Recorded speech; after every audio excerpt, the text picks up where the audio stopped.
Good afternoon. My name is Nicholas Feeney, and I'm the Communications Manager for USA for UNHCR. And I hope you all are safe and well today. I want to welcome you to this special event to celebrate you, our valued supporters and donors, and all that you make possible. On behalf of everyone at USA for UNHCR, I want to thank you for caring for the well-being of refugees and for recognizing their strength and resilience. Today, we are excited to bring you an interactive program showcasing the many ways your compassion empowers refugees and creates meaningful and lasting connections in communities across the United States, all of which builds a more empathetic world, something I think we all can use today. We will visit a bakery in Lancaster, Pennsylvania, whose very business is rooted in creating dignified opportunities for newly resettled refugees. And we'll hear from an accomplished musician who is inspired to lend her voice to the cause. With Thanksgiving just 9 days away, all of us at USA for UNHCR think it's an especially important time to come together and celebrate just how caring and compassionate our donors and supporters are. Simply put, we couldn't provide refugees with help, hope, and home without you. Your kindness is truly inspiring. I'm thrilled to introduce our MC for this afternoon's program, Rachel Rudwall. Rachel is an Emmy-nominated producer, TV host, explorer, and refugee advocate. She's been a dedicated USA for UNHCR supporter, and we are honored to have her host this event. So, without further ado, take it away, Rachel. Thank you, Nick. Hi, everyone. I'm Rachel Rudwall, and I'm very excited to join all of you for a celebration this afternoon. Today is about you. So whether you're having your lunch or you're on an afternoon coffee break, thanks for tuning in. I have spent the last decade and a half in motion, exploring our world and its landscapes and its cultures. And this is all with the goal of connecting people to our incredible planet.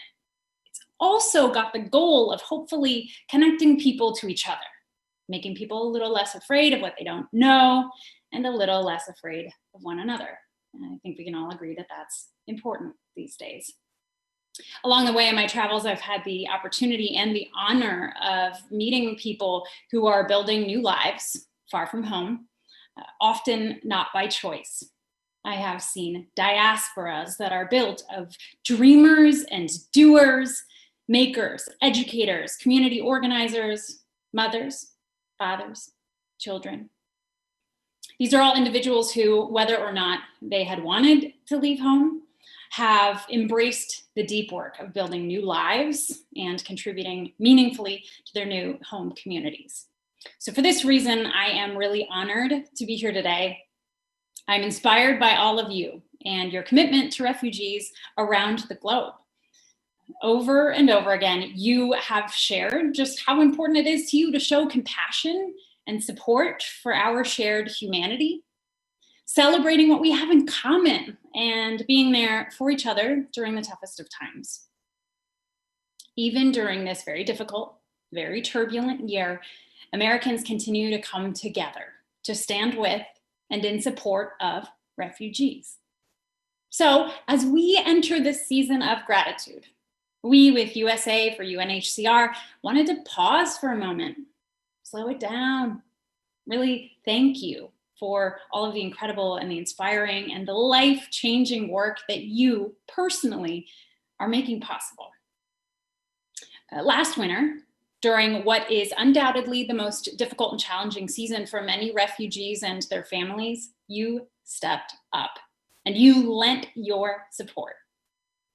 On Giving Tuesday of last year, almost a year ago now, USA for UNHCR challenged its supporters to help raise enough money to provide 1,500 winter kits for refugee families. These kits included essential items like blankets, plastic sheets, winter clothing. The response was overwhelming.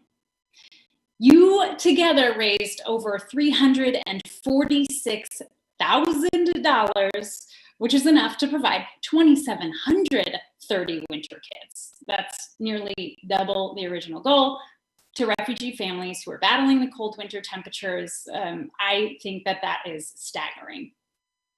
Now, winter is upon us again, and your unwavering support fills us with hope. when the world started to be rocked by COVID-19 earlier this year. A global community rallied around protecting and supporting refugees, including right here in the US. I probably don't need to tell all of you this. You seem pretty knowledgeable about the refugee scenarios around the world, but displaced persons are some of the most vulnerable in a health crisis. During this time, your compassion has been truly life-saving. Because of you, nearly 4 million refugees have accessed essential health services during the pandemic. 40 million masks have been distributed, thanks to you. 750,000 children stayed in school with distance and in-home learning.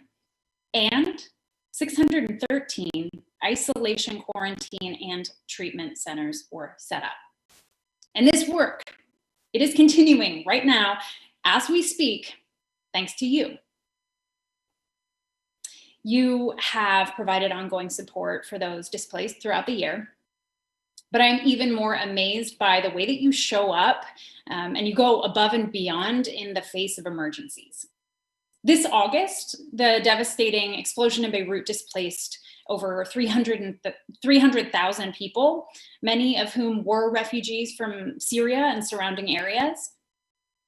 You showed up and you demonstrated generosity by helping UNHCR to provide protection for families whose homes or shelters were destroyed, to distribute core relief items, and also to offer mental health support to the people who experienced trauma during and also in the aftermath of the blasts.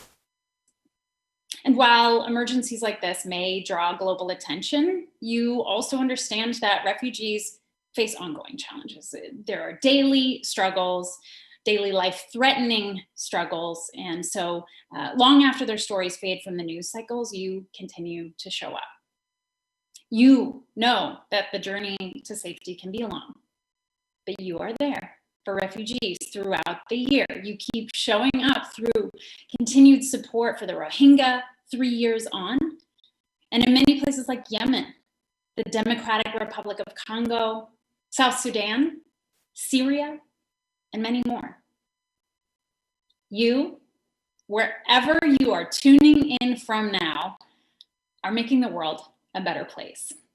Even while you're teaching your kids from home, or maybe your grandkids, you're reaching out to comfort neighbors and friends, looking after the safety of your own families and loved ones, and volunteering in your own communities, or maybe churches. You found room in your hearts to show kindness and compassion across borders and across oceans. So on behalf of USA for UNHCR, I personally am really honored to thank you for all that you do. You are making a huge difference in the lives of refugees. And not only do you provide hope to refugees around the globe, but your advocacy also helps resettled refugees feel welcome in their new homes. As one supporter recently put it eloquently, quote, "Refugees are wonderful, resilient people. Having refugees relocated to my community has been wonderful. They are loving, caring neighbors." End quote. Today, we have the incredible opportunity to hear directly from former refugees who found a new home here in the United States. So we are joined today by Jennie, the owner of the Lancaster Stroopies Company in Lancaster, Pennsylvania. The Lancaster Stroopies Company formed in 2008 with the vision to not only make a great product, a delicious product, I would like to add, but also to provide meaningful employment to resettled refugees, particularly women. As a certified B Corp company, Stroopies is recognized for its mission to balance profit and purpose. The company reinvests its profits into its refugee employees and is dedicated to cultivating a supportive work environment. So with Jennie today are Stroopies employees, Khalidah and Ahmed, a mother-son team. Khalidah works full-time on the production line, and Ahmed represents Stroopies off-site at events and craft fairs. These two are originally from Syria, and they arrived in the US in November 2015. And Khalidah and Ahmed were resettled to the US and have called Lancaster, Pennsylvania home ever since. So today they will be interviewed by USA for UNHCR's communications manager, whom you have had the good fortune of already meeting, Nick Feeney. Over to you, Nick. Great, thanks, Rachel. Thanks, Jennie, Khalidah, Ahmed. It's great to see you. As Rachel eloquently said, the Stroopies are delicious. One thing that was amazing, I've had the chance to go to the Lancaster Stroopies store, and the first thing you smell it before you see it. You can smell the cinnamon sugar down North Duke Street, and then you come upon this beautiful window, and you look in and you can see all the delicious candy and treats they have inside. So it's a really great spot. Thank you, everybody on the call. Again, we're so happy to have you here, and we're so happy to introduce you to Jennie, Khalidah, and Ahmed. So we have some questions for you. Also, if you people online, you can submit your questions as well during the live chat, and we will have a Q&A at the end after we get a chance to hear from our guests. So just a really simple opener, Jennie. Can you sort of just tell us how it all started? What inspired your business and your support for refugees? Sure, yeah. Thank you so much for having us. Stroopies all started back in 2008 just with a vision to provide meaningful employment to our resettled refugee friends that were flooding into our Lancaster community. We noticed really early on that for the kids and for those that were coming, as they got established in the school system, they were learning English quite well. But for the moms, it was a little more challenging to acclimate to a new place and have a safe place to start over. So we started making Stroopies. My husband's family makes homemade chocolates. So they opened up their facility for us to start making these yummy Dutch stroopwafel cookies that did not originate in Lancaster, but originated in Europe, in Holland, but were hard to find here. So it gave us a unique product that we could start making with the women and doing English class and providing a safe haven of welcome as they were getting started over in our. Yeah, that's wonderful, Jennie. Thank you. And I know, one thing many people don't know about the resettlement experience for refugees is that they often come to the U.S. They arrive with very little public support. The assistance it's state by state, and sometimes it's as little as 90 days. And in that 90 days, families are supposed to become self-sufficient. Many arrive still learning English. Think of the challenges that there's so many challenges, and you can just think of everyday things, from how do you get your children registered for school? How do you find a car? How do you use the public transportation system? One of the amazing things that are fascinating things is simply like, I've been told from other refugees, is how to sort their own mail, like what is pertinent mail and what is, what we consider junk mail. And so just the everyday little things that we don't actually consider. And that's in addition to coming to the United States from a completely different culture and having to start over. So, finding a place like Stroopies to give you that jump start is really special, and we thank you for that, Jennie. So Khalidah, Ahmed, I wanted to start off a little bit can you just share a little bit about your story? Where are you originally from in Syria? Why did you have to leave? Hello everyone, my name is Ahmed and this is my beautiful mom Khalidah. Thanks for having us a part of the show. We are exactly from Afrin, Aleppo. We were living in Aleppo back in 2012 before war started. We were all in school, the kids. My dad has his own business. My mom was my dad's assistant, helping him with everything basically in the business. Between the first semester and second semester of the school year ending, we had like a 2 weeks vacation. My dad decided to take us to see our grandparents, which they were like living like an hour and a half away from us. we packed everything and we left home. We were happy to go see our grandparents and uncle's cousin. We had a great time. Before we leave home, we were hitting the bomb, but it was too far from us. We said nothing will happen. As soon as we left, we went home to see everybody. We had a great time seeing each other.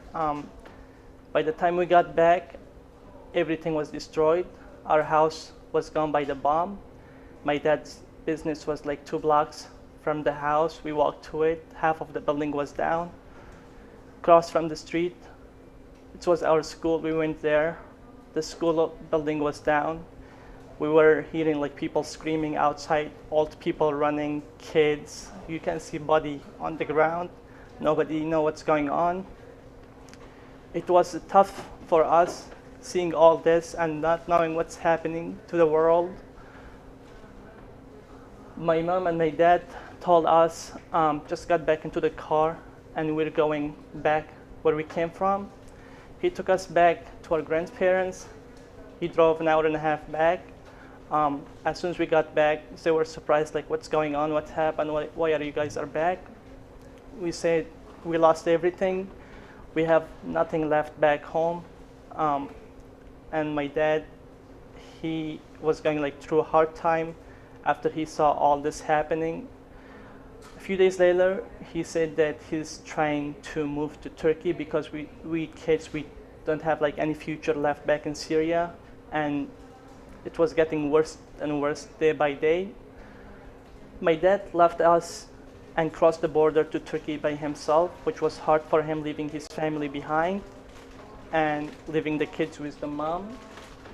My mom basically was taking care of all of us, the kids, and trying her best to keep us safe at home. One day, one of the teams came and knocked our door. I was 15 back then. That was in 2012. They told my mom, they said that we're gonna take your older son to train him and send him to fight against other people for our country.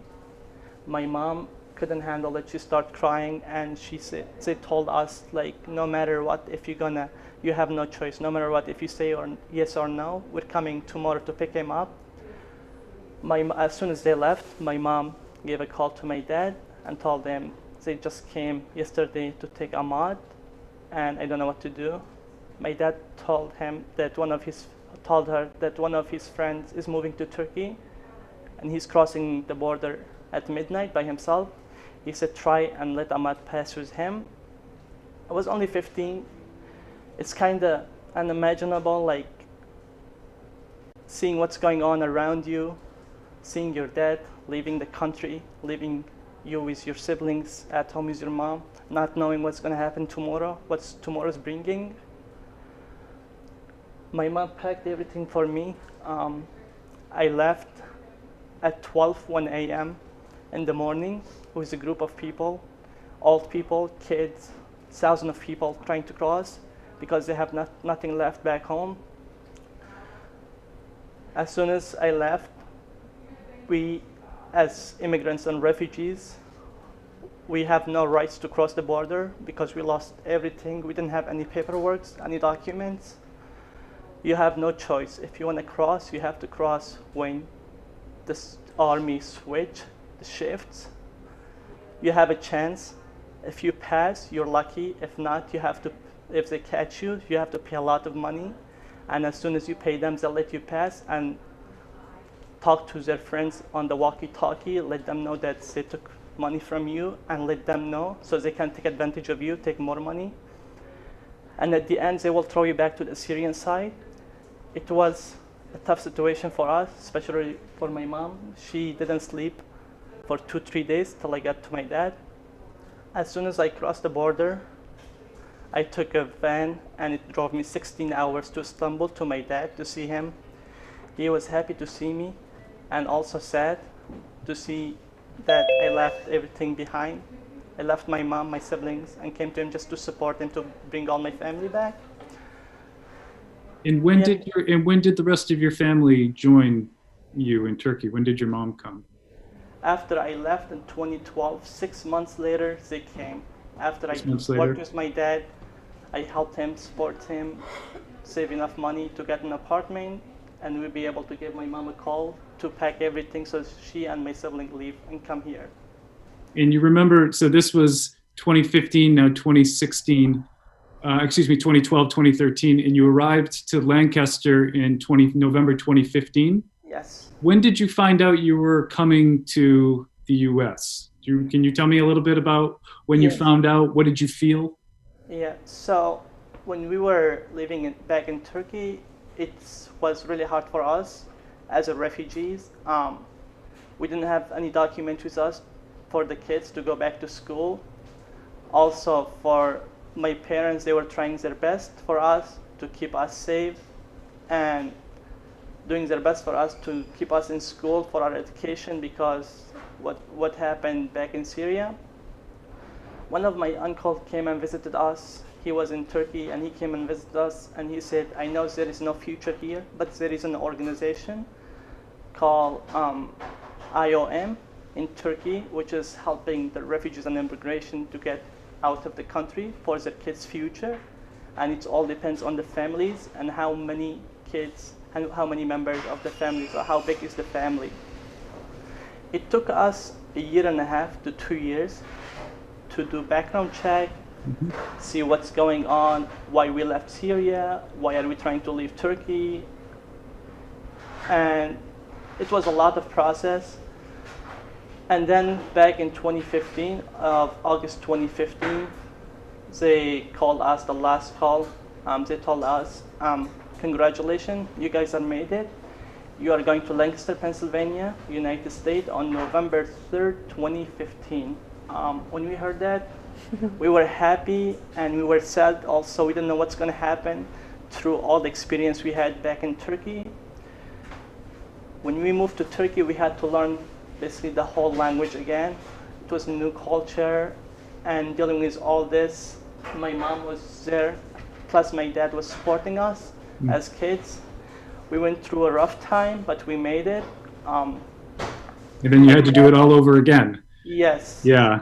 We were sad, but my dad and my young siblings, they started like screaming and dancing. Yes, we made it, we're going, we have a future, never give up. On November 3rd, when we went to the airport, we were very, very nervous because it happened before. Some of the families went to the airport and got on the plane and something happened with the paperwork. They didn't make it. They told them, your paperwork gets canceled, you're not going anywhere. So my dad told us we were not believe it until we got on the plane and the plane started moving. We were excited and nervous at the same time. And so you arrived to Lancaster, and then I want to bring in your mom here for some questions.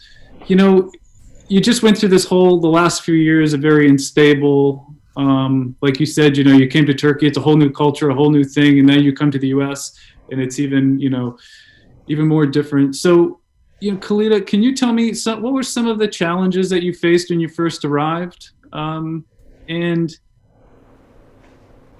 how did you overcome some of those challenges?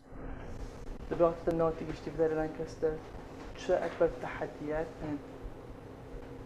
بتاعت شهادة بي وقت تيجي في كهدي كجنة تشو خاص تبع عن شو بتاعت شهادة بي تشو شو قويش دود فرق ما شهادة بو مقدرة خالوريشتن وفرق ما شهادة بو مدينة زوني وأي فرق فرشوبو أتكلم شهادة مكتبي أبي شوبو وكنا راس معنا نغندو تنشورتي عم تاسمين بنا بقول بيجمع.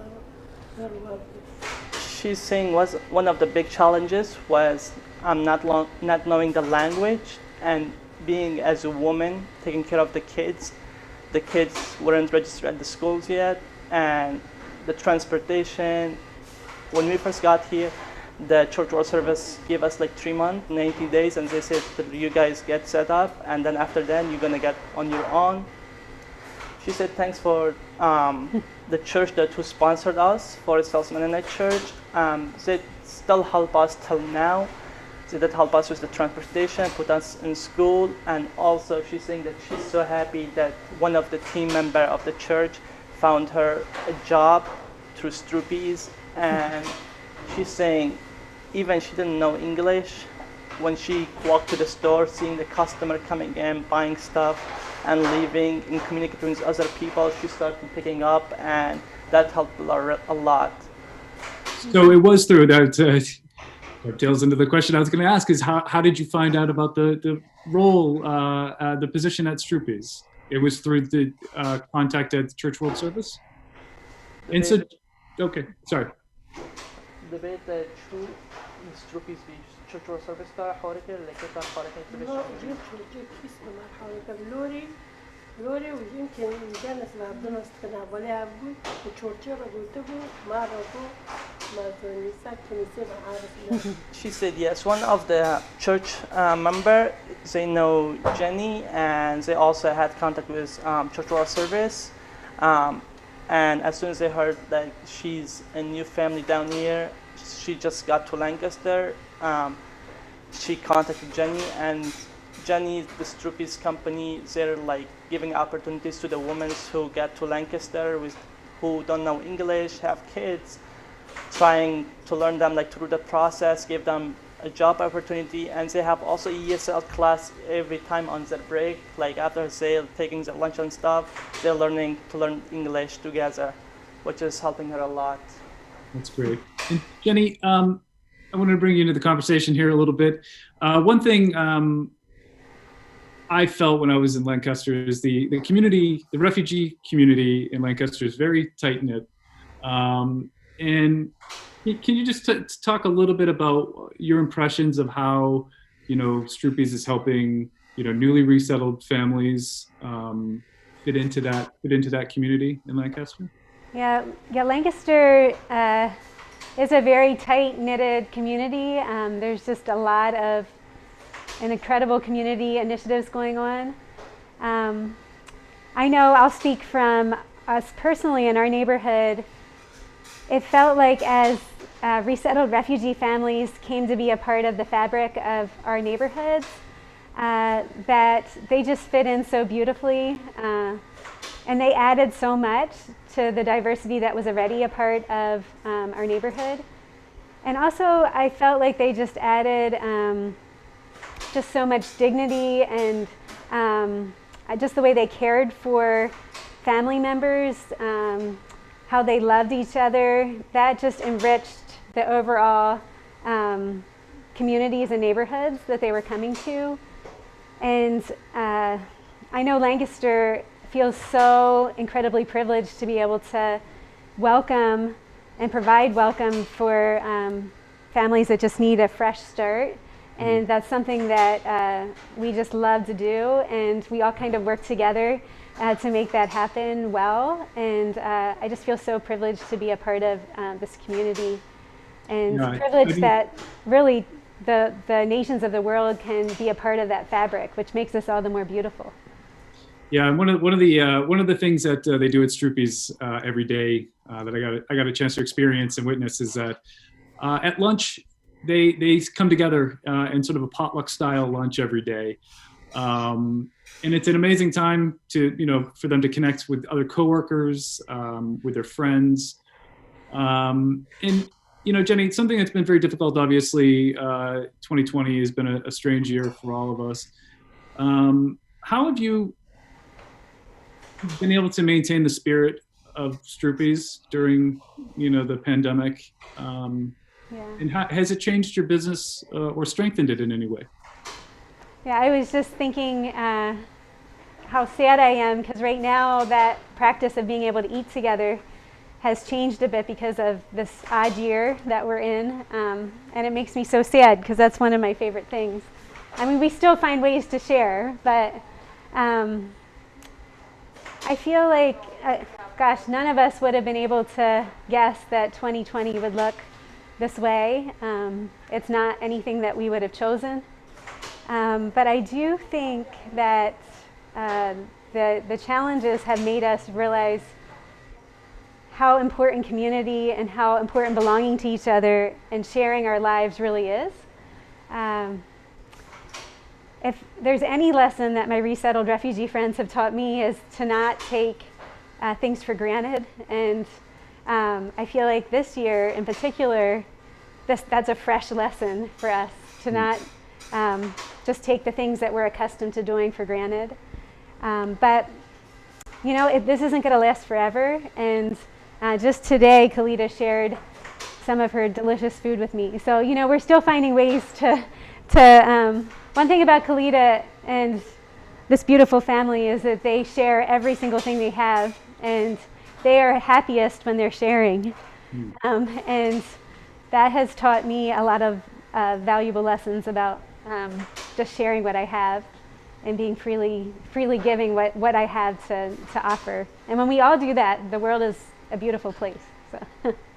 Yeah, well, thank you for sharing that, Jennie. And obviously, we hope things will be back to normal or strengthened sooner rather than later.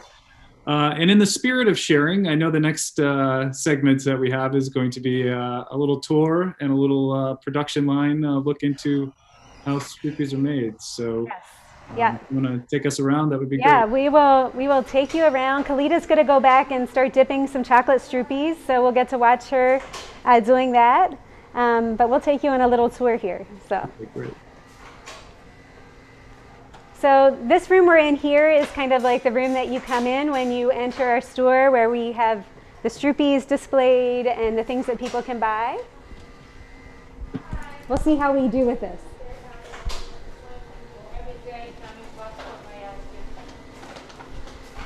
So we'll come through here. So this is, we have the Stroopies and the chocolates, and family friends of ours make homemade ice cream. But the Stroopies are all made on site here at our shop. So.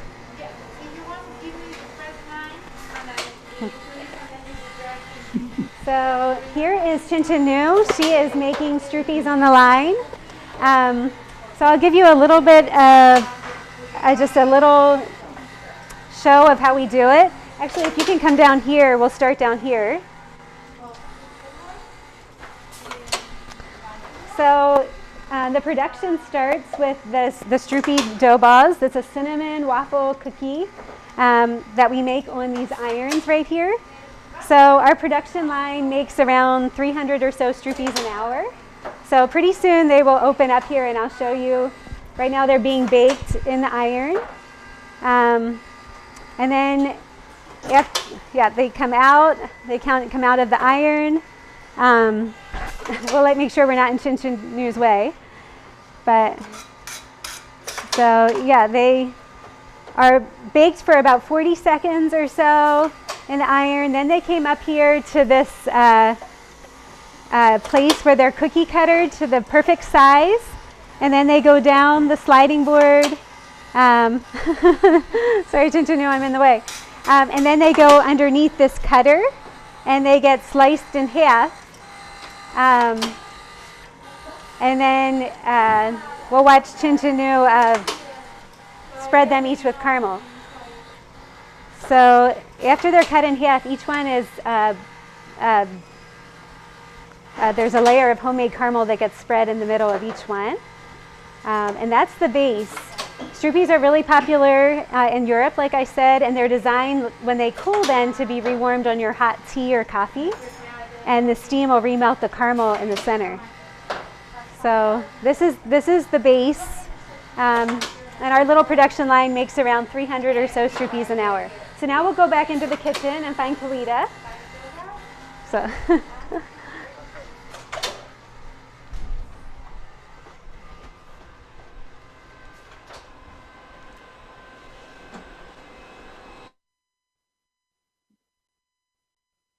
This is our little Stroopy kitchen here. So after the Stroopies are made, take them and we dip them in chocolate, and we sprinkle them with all kinds of fun toppings. So this is one of the jobs does an amazing job at. Is it fun dipping them in chocolate, Khalidah, the Stroopies? Yeah. So yeah, some of them are dipped, and then some of them are sprinkled with pecans or coconut, salted caramel, peppermint.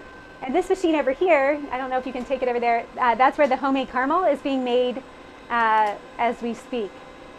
So yeah, that gives you a little bit of an idea. And then the women work at packaging them and doing all kinds of fun things with them so they can be sold all over the US. So that's what we're working at. And our crew right now is from the Congo, from Syria, from Burma, and then we do an English class as a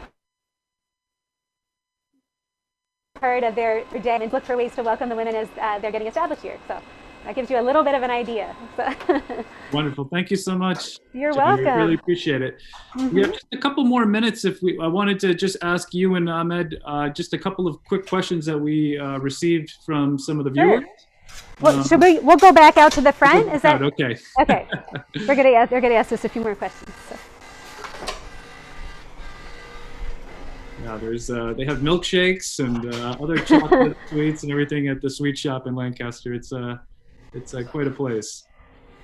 There's some of the ones that are dipped in chocolate and decorated. Wonderful. So yeah. We have a question coming in from for Ahmed, and let me just make sure I got this here. We have what was something that surprised you about Lancaster? Something funny, or anything really surprised you when you first moved here? Actually, the way when people were talking about the U.S. and the culture back in Turkey, it made me a little bit nervous that they don't care about the refugees and how they welcome the refugees to the country. But when I came here and I experienced it, it was such a huge difference. When we first got here in Lancaster, one of the moments, as soon as we got closer to Lancaster Airport, there was a crowd of people, and my mom said, "Oh no, there is a fight down here." As soon as we got closer, we saw a welcome sign in Arabic. It said "Ahlan wa sahlan." We didn't know any English except a few words. "Hello, how are you?" And as soon as we got out of the van, there were 50, 60 people trying to welcome us, our language, just to give them a hug and smile. And even they kept their kids in the age of a year and a half, 2 years, they let them take a nap during the day, so they'll still be awake during the night just to welcome us, to see the love and how they care about the refugees and welcoming them. No, that's that's nice. Nice to change expectations in that way. What is it? Just to one more question here. What's your favorite stroopy? What's your favorite? That's a hard question. I like all stroopies, but if I pick one, I think espresso is going to be my favorite one. Jennie, how about you? I gotta say, when they're made just fresh right off the press, and they're still warm and gooey. I know the idea is to rewarm them on your hot tea or coffee, but there's no better way, at least I think, than when they're fresh and warm and when you can eat them like that right off the press. So. Wonderful. But they're all good. The Dutch would say, don't ruin it with chocolate. Just have the traditional, But since I grew up with a husband who has a chocolate factory in the family, I have to say the chocolate ones are also very delicious. So. Excellent. Well, I want to thank you again for taking time to talk.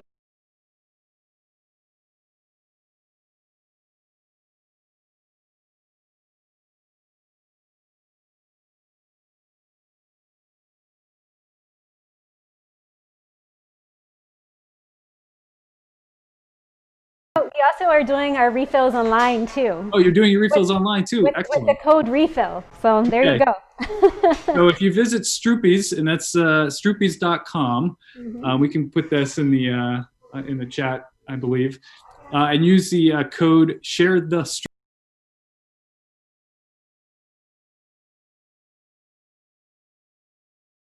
Thanks again, Ahmed. It was a pleasure meeting you. Jennie, it was great to see you again. Yes. And I'm going to turn it back over to Rachel now. So thank you. You're very welcome.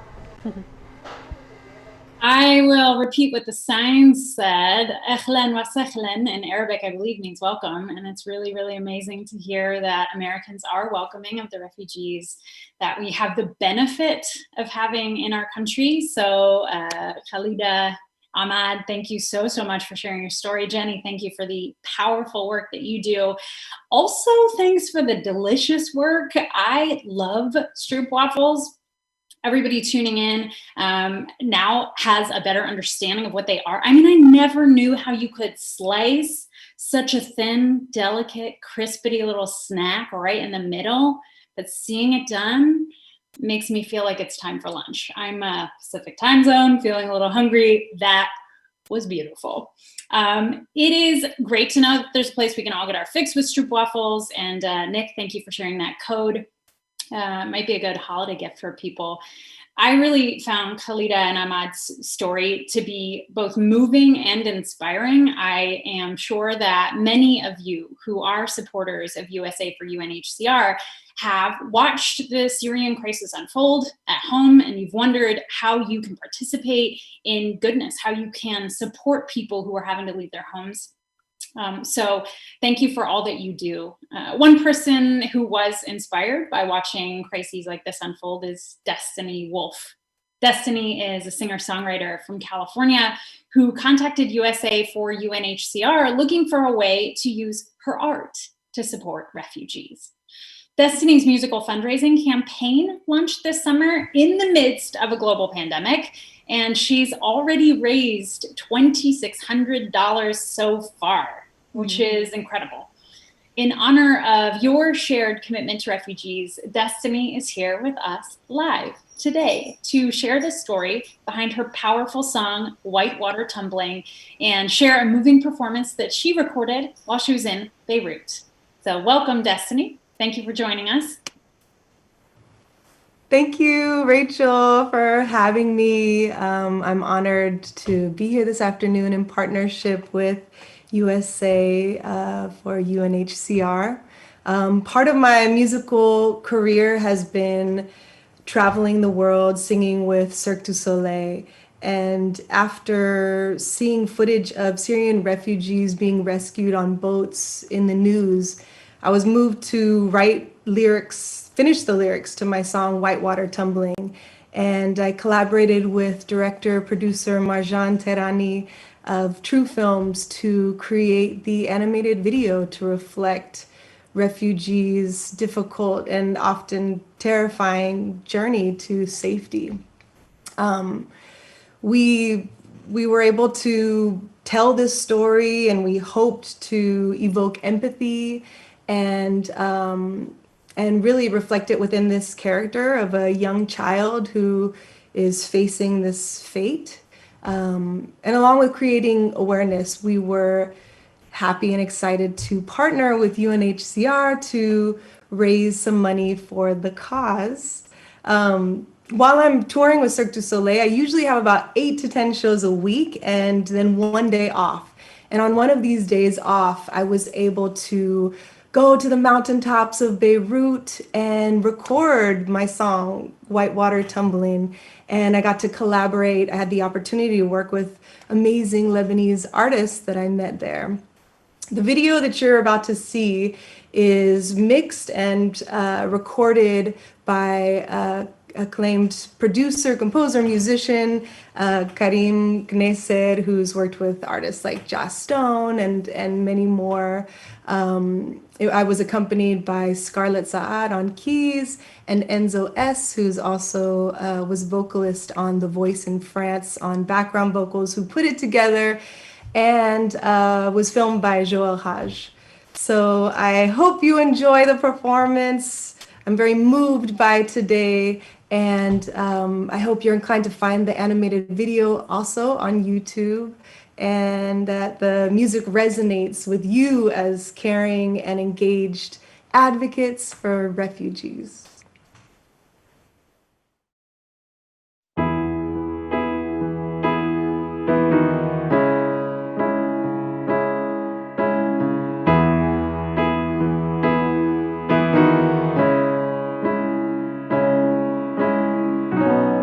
In the darkness of my pain.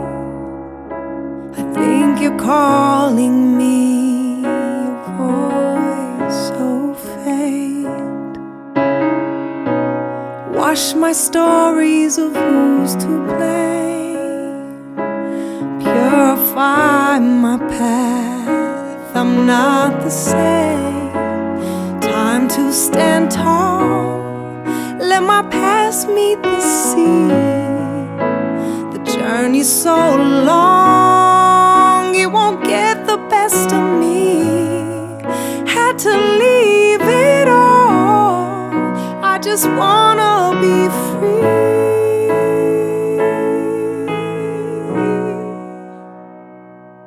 In the wide water tumbling, should I go out to sea?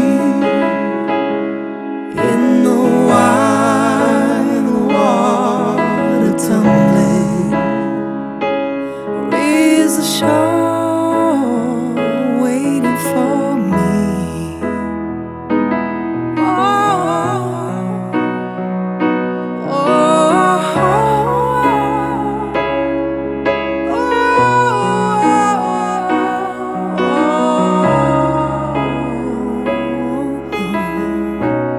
Dreams of floating, feeling still, eyes up to the skies, I know it's real.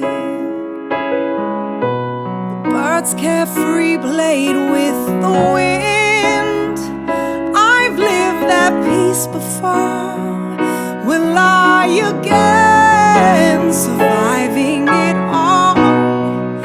Let the past meet the sea. Journey so long, it won't get the best of me. Trying to rise from this fall, I just wanna be free.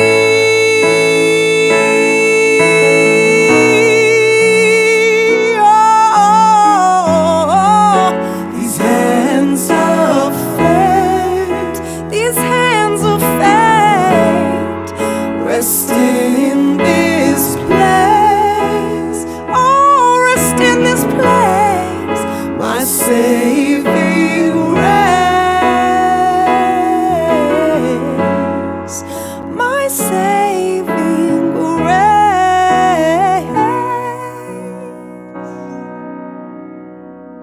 In the wide water tumbling, should I go out to sea? In the wide water tumbling, should I go out to sea? In the wide water tumbling, should I go?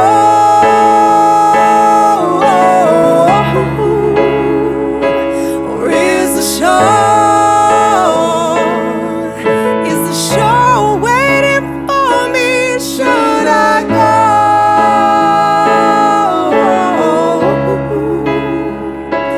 Or is the shore waiting for me?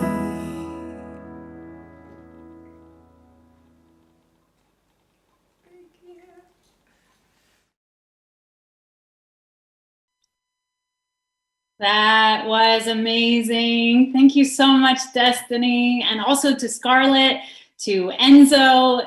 Obviously, if we were not talking virtually right now, there'd be a huge round of applause. So you can just imagine that I'm here for all of us going, the crowd goes wild.